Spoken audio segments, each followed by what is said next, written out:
Minamahal kong mga kababayan, sa ngalan po ng aking pamilya, ako'y taus-puso pong nagpapasalamat sa natatanging pagtitiwala na ipinagkaloob ninyo sa akin at sa pagkakataong makapaglingkod bilang isang senador ng ating bansa. Ang tagumpay na aking nakamit ay tagumpay po nating lahat.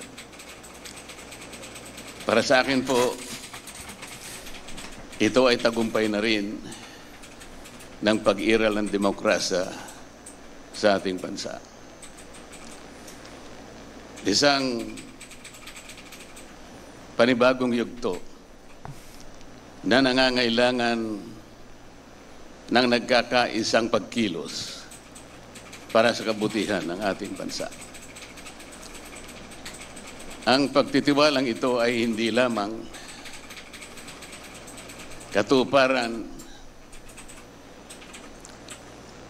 ng isang karangalan na iginawad sa akin. Higit sa lahat, ito po ay sumasagisag sa isang mahalaga ngunit mabigat na pananagutan. Ang paglilingkod ng buong katapatan. Pagsisikapan ko po ito ay aking balikatin hanggang sa aking mapatunayan sa inyong lahat na ako po ay karapat-dapat sa iginawad ninyong pagtitiwala. Ang kailangan po natin ngayon ay pagtutulungan, hindi hidwaan. Ang kailangan po natin ay hindi paligsahan ng akusasyon, kung hindi paghanap at pagtuklas ng mabisang pamamaraan tungo sa kaunlaran. Ang 6 na taon na ibinigay po ninyo sa akin